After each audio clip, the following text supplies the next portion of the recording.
आज आपल्या महिला जागरणासाठी जी आपण ज्यांना आपण इथे बोलवलेलं आहे, अमरावती जिल्ह्यातील घाटलाडकी सारख्या एका छोट्याशा गावातून आलेले, पण आपल्या कर्तृत्वाने साऱ्या महाराष्ट्राचे लक्ष वेधून घेणारी एक विलक्षण व्यक्तिमत्व म्हणजे कुमारी ईश्वरी विलास गांजरे. ईश्वरीच्या कार्याकडे पाहिल्यावर मूर्ती लहान पण कीर्ती महान ही म्हण अगदी तंतोतंत लागू पडते. वयाचे केवळ 8व्या वर्षापासून तिने कला आणि वक्तृत्व क्षेत्रात जी झेप घेतली आहे ती थक्क करणारी आहे. तिच्या कलेबद्दल सांगायचं म्हटलं तर अवघ्या 8व्या वर्षी असताना ईश्वरीने चित्रकलेत आपले कौशल्य सिद्ध केले असून महाराष्ट्रातून 3री येण्याचा बहुमान तिने पटकवलेला आहे. तसेच आज ही जी महिला जागर कार्यक्रमासाठी जी समोर रांगोळी काढलेली आहे हे सुद्धा ईश्वरीनेच काढलेली आहे. ती अमरावतीहून येऊन तिने इथे येऊन वेळेवर ही रांगोळी काढलेली आहे. त्यानंतर तिच्या या कलेची दखल केवळ गाव खेड्यातच नाही तर इतरही सिने जगतातील दिग्गज कलाकारांनी सुद्धा घेतलेली आहे. ईश्वरी केवळ कुंचल्यानेच बोलत नाही तर तिच्या शब्दामध्ये तीच धार आहे. कोणताही विषय दिला तरी त्यावर सखोल आणि प्रभावी व्याख्यान देण्याची तिची क्षमता अफाट आहे. सर्व महापुरुषांच्या विचारांचा वारसा ती आपल्या ओघळ्या वाणीतून जनमानसांपर्यंत पोहोचवते. एक सामान्य शेतकरी कुटुंबात जन्मलेली ईश्वरी आजच्या पिढीसाठी एक आदर्श ठरत आहे. सुविधांचा अभाव असूनही जिद्द आणि मेहनतीच्या जोरावर ग्रामीण भागातील मुलगी काय करू शकते याचे ती चालते बोलते उदाहरण आहे. जिद्द मनात असेल तर आभाळी ठेंगणे असते. हेच ईश्वरीने आपल्या कर्तृत्वातून सिद्ध करून दाखवलेले आहे. तर मी ईश्वरी विलास गांजरे हिला विनंती करते की तिने कृपा करून विचार मंचावर यावे. अतिशय सर्वसाधारण दिसणारी मुलगी ही विचार मंचावर येत आहे. तर मी महात्मा फुले उत्सव समितीच्या महिला अध्यक्षा वंदनाताई निळकंठ यांना विनंती करते की तिने एक वेळ तिचा सत्कार करावा.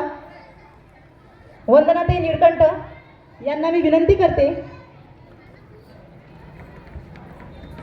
कीर्ती महान आहे. तिला बघून तुम्हाला वाटणारही नाही की तिने इतकी जी समोर सुंदर जी रांगोळी दिसते ती तिने काढलेली आहे आणि मोबाईलवर नुसती बोटं फिरवून ती खूप छान सुंदर रांगोळ्या काढ.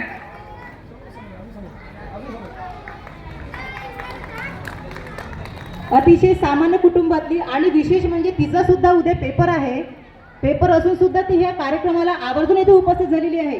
तिचं लगेच झाल्यानंतर तिला निघायचं आहे आणि त्यानंतर खरंच तिचं कौतुक करावं असं वाटतं मला तिचं आणि तिच्या वडिलांचं की तिचे वडील सुद्धा तिला इथे घेऊन आलेले आहेत. मी ईश्वरीला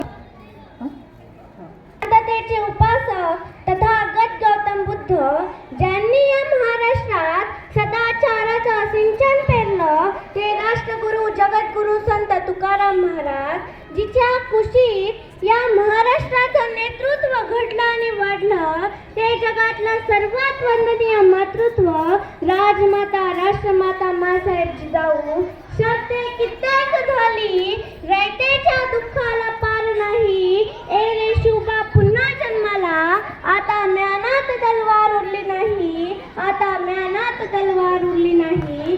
स्वराज्य संस्थापक राजाधिराज छत्रपती शिवाजी महाराज आदर्श पुत्र छत्रपती संभाजीराजे आरक्षणाचे कैवारी छत्रपती शाहू महाराज घराघरात ज्ञानाची ज्योत पेटवणाऱ्या माता सावित्रीबाई फुले खरे महात्मा ज्योतिराव फुले युवकांचे प्रेरणास्थान स्वामी विवेकानंद माता जिजाई माता रमाई माता सावित्री या सर्व महामानवांना आणि महामातेंना मी टाळ्यांच्या गजरात विनम्र अभिवादन करते आणि माझ्या भाषणाला सुरुवात करते. काही चुकेल तर तुमची नात समजून तुमची बहीण समजून तुमची मुलगी समजून माफ करून द्याल ना.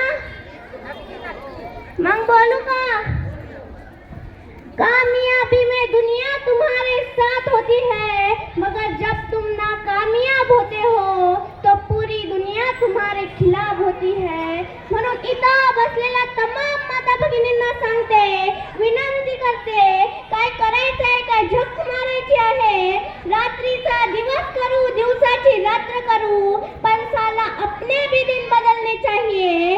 म्हणून कोई झुकेगा नहीं साला म्हणून पुष्पा पाहिल्यापेक्षा या महाराष्ट्रात रणराईत तरुण तरुणींना जाग करण्यासाठी या महाराष्ट्रातल्या प्रत्येक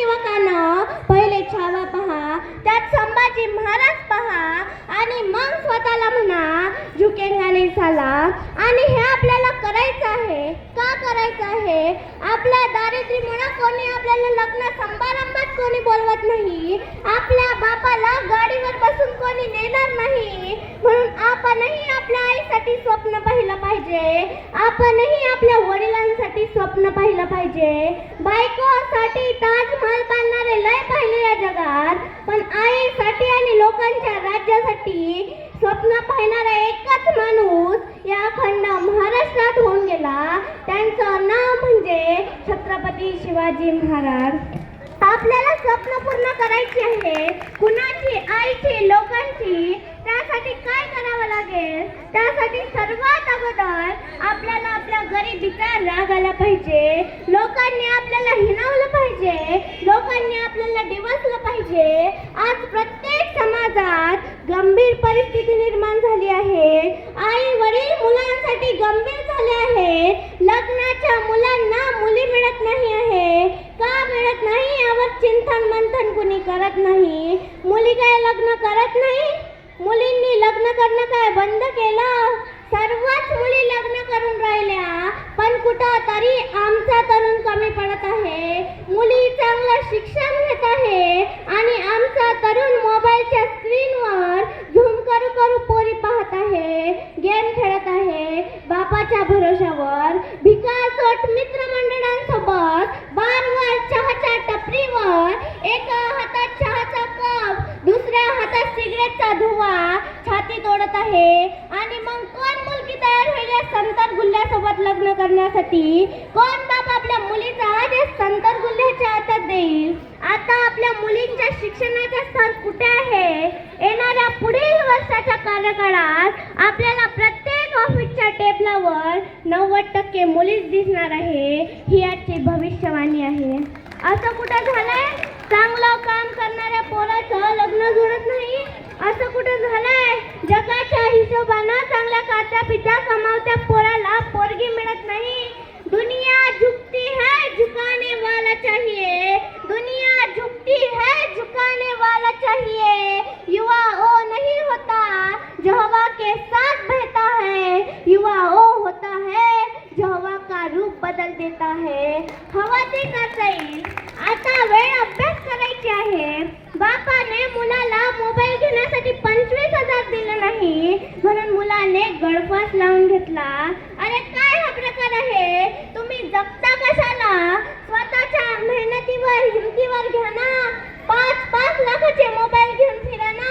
बापाला सुद्धा अभिमान वाटला पाहिजे. माझ्या पोराजवळ 5 लाखाचा मोबाईल आहे. बापाच्या भरोशावर कशाला उड्या मारता तुम्ही? मग कोण मुलगी तयार होईल तुमच्या सोबत लग्न करण्यासाठी?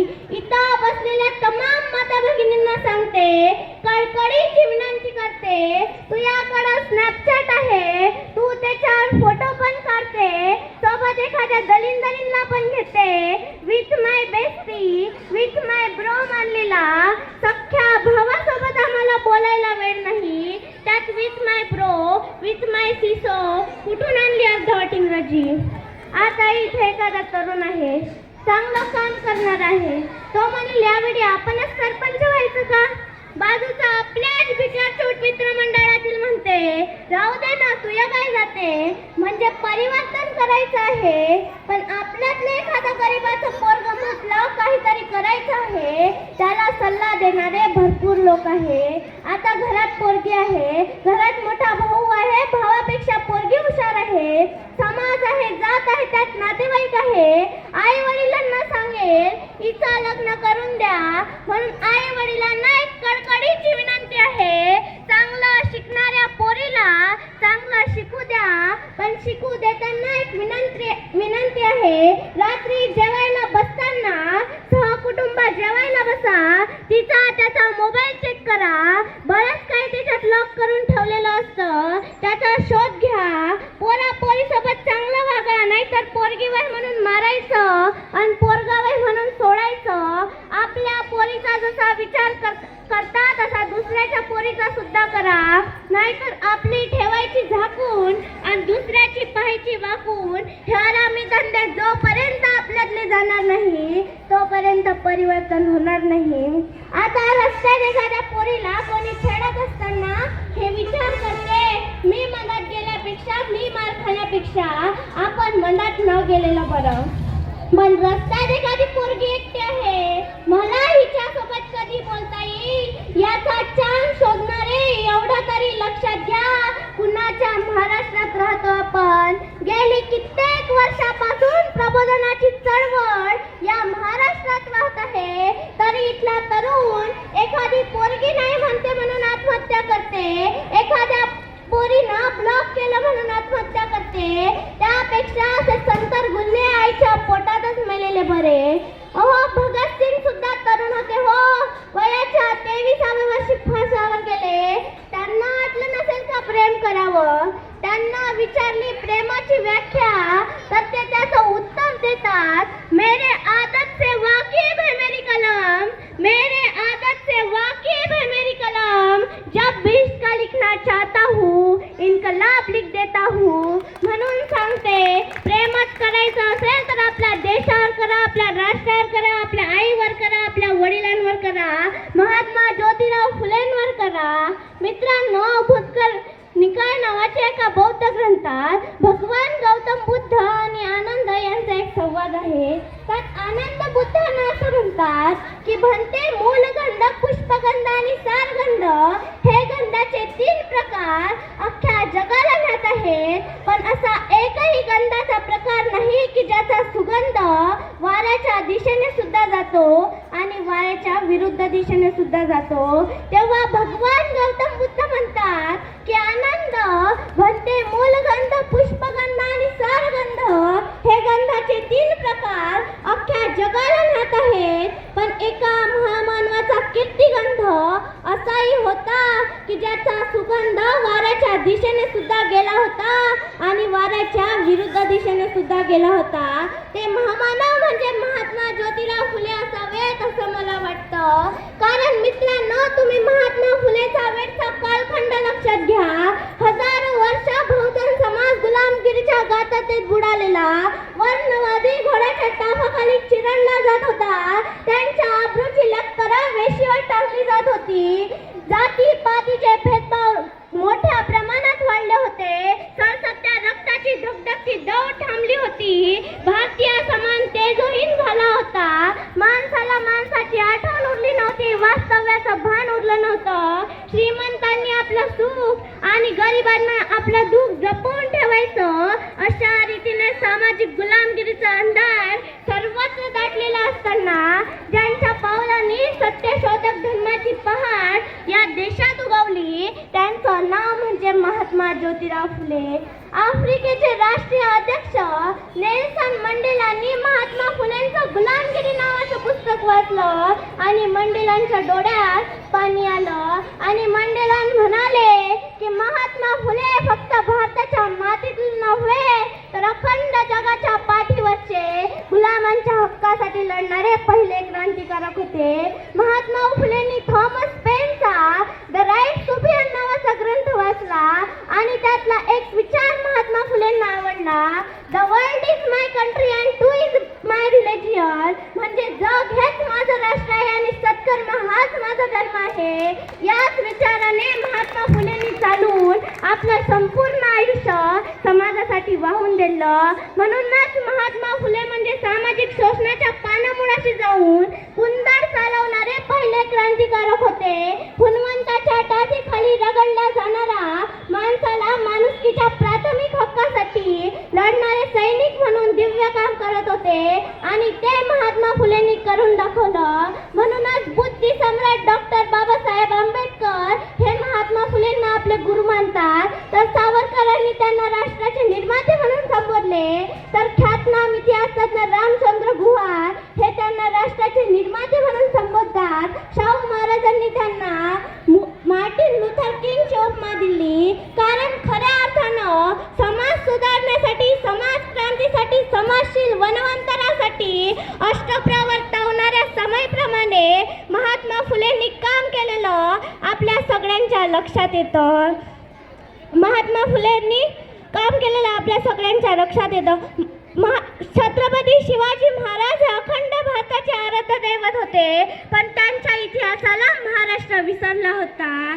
जेम्स डग्लस नावाचा इतिहासप्रेमी याने महात्मा फुलेंची समाधी शोधण्याचा प्रयत्न केला, पण त्याला ती समाधी मिळाली नाही. म्हणून त्याने टाइम ऑफ इंडियामध्ये लेख लिहून खंत व्यक्त केली. ही बातमी महात्मा फुलेंच्या वाचण्यात आली. त्यांनी बहुजन समाजाचे काही कार्यकर्ते गोळा करून रायगडाच्या काट्या कुठ्या समाधी शोधून काढली. ती समाधी धुतली, पुसली आणि शिवरायांवर पहिली शिवजयंती, शिवरायांवर पहिला पोवाडा लिहून साजरी केली. पंढरीनाथ सीताराम पाटील यांनी लिहिलेले शिवचरित्र अत्यंत विश्वासार्ह आहे. ते आपल्या लेखनात महात्मा फुलेंना छत्रपती शिवाजी महाराजांच्या जयंतीचे जनक म्हणून संबोधतात. ही गोष्ट आपण लक्षात घेतली पाहिजे. महात्मा फुले बिल्डर होते. त्यांनी पुणे कमर्शियल आणि कन्स्ट्रक्शन नावाची कंपनी स्थापन केली. कात्रजच्या बोगद्याचं काम, खडकवासला धरणाचं काम, मुंबईच्या आताच्या रेल्वे स्टेशनचं काम, मुंबईच्या आताच्या महानगरपालिकेचं काम त्यांच्या कंपनीनं केलं आणि त्यामध्ये कुठल्याच प्रकारचा भ्रष्टाचार त्यांनी केला नाही. हे आपल्या डोळ्यांनी दिसून येते. असं आदर्श व्यक्तिमत्व महात्मा फुलेंचं होतं. 1876 ते 1882 पर्यंत महात्मा फुले पुणे नगरपालिकेचे नगरसेवक होते. नगरसेवक म्हणून त्यांनी गोरगरीब जनतेची अनेक कामे केली. समाज व्यसनाधीन बनू नये म्हणून त्यांनी दारूबंदी विरुद्ध लढा दिला. त्यासाठी त्यांनी अनेक चळवळी उभारल्या. महात्मा फुलेंनी लोकांच्या नळाला पाणी पोहोचवले. स्वातंत्र्याच्या इतक्या वर्षानंतर आपण महात्मा फुलेंचं नाव तर घेतो, पण त्यांचे विचार मात्र आचरणात आणत नाही. स्वातंत्र्याच्या इतक्या वर्षानंतर सुद्धा आपण लोकांच्या वाड्यावर पडावर नळावर पाणी पोहोचू शकलो नाही, पण दारू मात्र आपण पोहोचवली, पण पाणी पोहोचू शकलो नाही. ज्या माणसाचा इतिहास वाचल्याने जगण्याचा मोह निर्माण होतो, आज त्यांच्याच देशामध्ये मोहापासून दारू निर्माण केली जाते. आणि ज्यांनी देशात मोफत शिक्षण सक्तीचा आग्रह धरला, आज त्याच्याच देशामध्ये शिक्षण संस्था, बिना अनुदानित दारूचे दुकाने सरकार मान्य पाहिल्यावर मन अस्वस्थ झाल्याशिवाय राहत नाही. म्हणून महात्मा फुलेंचा फक्त जय जयकार करून चालणार नाही, तर त्यांचे विचार आचरणात आणावे लागेल. परिवर्तन आपल्या भाषणाने, कीर्तनाने होणार नाही. त्यासाठी मेहनत घ्यावी लागेल. नाही, मी गरीब आहे, मी करूच शकत नाही. अरे, गरिबी ही चालून आलेली संधी आहे श्रीमंत होण्यासाठी. आपण माणूस म्हणून जन्माला आलो, आपण काही करू शकतो. आता आई वडिलांच्या लाडानं लेकरं वाया जात आहे. आज आईच म्हणते पोराला, बाळा तू एसटीत पुढे बसू नको, तुला काही लागलं नाही पाहिजे. तू मागून बसू नको, तुला काही झालंच नाही पाहिजे. तू मंदात बस, असे डोक्यावर चढून ठेवले आणि म्हणते शिवाजी जन्माला येत नाही. अहो माता माय, शिवाजी जन्माला येण्यासाठी आधी तुला जिजाऊसारखं व्हावं लागेल ना. अहो सांगा आपल्या पोरांना, साम्राज्य तयार केल्याशिवाय जग सलाम ठोकत नाही. त्यांना महात्मा फुले, डॉक्टर बाबासाहेब आंबेडकर, शिवराय सांगा. त्यांना राम सांगा, राम कसा राजा बनला. वडिलांच्या एका शब्दावर 14 वर्ष वनवासात गेला. जंगलात काटे गोटे बिना चप्पल फिरला, तेव्हा राम घडला. अहो आमच्या छत्रपती राजांकडे पुण्यापासून तर चाकणपर्यंतची जहागीरदारी होती. हवा तसा एन्जॉय करता आला असता, पण आपल्या बापाला आलमगीर बादशाह समोर सलाम करताना पाहिलं आणि वयाच्या 14व्या वर्षी स्वराज्य स्थापनेची शपथ घेतली आणि रयतेचे राज्य निर्माण केले. हे सहज झालं का? आज आमच्याकडे पंजाचा फोटो नाही. आहे का कोणाकडे पंजाचा फोटो? आहे का? आजाच आहे, पण त्यानंही धुरे कोरले, रस्त्यावर अतिक्रमण केलं. बाप आहे तो त्याचाच आहे. म्हणजे आज आमच्याकडे पंजाचा फोटो नाही. येणाऱ्या 4थ्या पिढीत आपलाही नामोनिशाण राहणार नाही. पण चौकात महापुरुषांचे लखलखते पुतळे आपल्याला उभे दिसतात. का आहेत हे? अहो लोकांसाठी काहीतरी करावं लागेल, नाहीतर माईच गाडीन माईच माडीन, मायाच बायकोची गोल गोल साडी. जे लोक लोकांसाठी जगतात तेच लोक लोकांच्या स्मरणात राहतात. आपण 25 वर्षाचे झालो तरी आपल्या स्वप्नांसाठी जर आपल्या बापाला मेहनत घ्यावी लागत असेल तर तू आहे ते या मर्दांगीवर एवढा मोठा भोप्या. जिथं लात मारली तिथं पाणी काढायची हिंमत 25 वर्षाच्या तरुणात असलीच पाहिजे दादा. चपला विक, टपरीला, पेट्रोल पंपावर कामाला जाय, जे होईल ते कर, पण आपल्या आई वडिलांना चांगलं सुखात जगू दे. हे काम तरुण म्हणून आपल्याला करायचं आहे. आणि खास करून मुलींना सांगते, तुम्ही फक्त शिक्षणाच्या मागं लागा, कारण तुम्हाला शिक्षणाची संधी फार कमी आहे. कारण 25 वर्षाच्या आत बापाला पोरीच्या लग्नाचा विचार पडतो. मग आपला बाप आपल्या लग्नात शिवलाई मशीन देतो.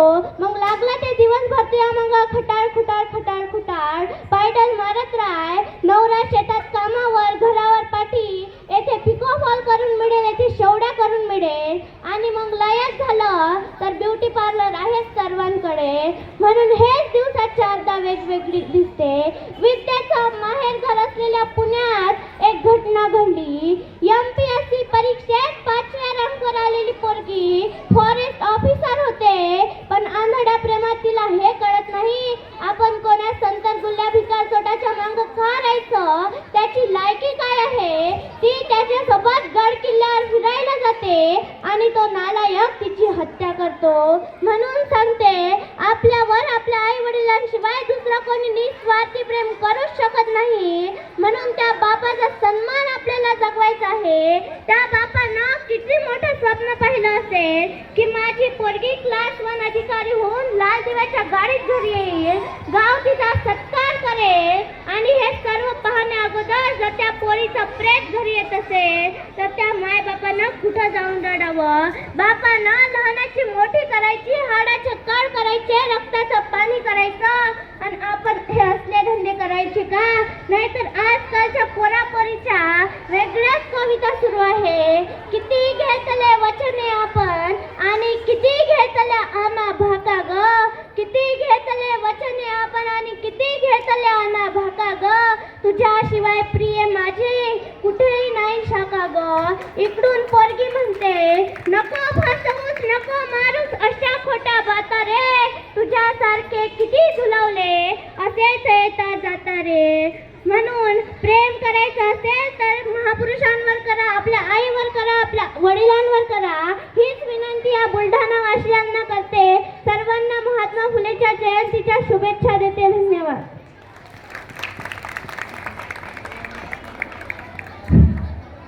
काय तर मैत्रिणींनो, डोकं जाम झालं ना. आपल्याला जमतं का इतकं छान व्याख्यान, आणि तेही स्टेजवर. आपल्याला फक्त आपल्या नवऱ्याच्या समोर बोलायला जमतं. या वयात एवढे छान विचार असणे आणि तेही व्यासपीठावर मांडण्याची हिंमत असणे हे खरंच कौतुकास्पद आहे. एकदा जोरदार टाळ्या होऊन जाऊ द्या आणि तिचं आपण प्रोत्साहन करूया. रसिक प्रेक्षकांच्या टाळ्या आणि शब्दांना मिळणारा मान हीच खरी कलाकाराची शिदोरी आणि अभिमानाची शान असते. त्यामुळे मी सर्वांना विनंती करते की त्यांनी जोरदार टाळ्यामुळे एकूण विषयाचे स्वागत करावे.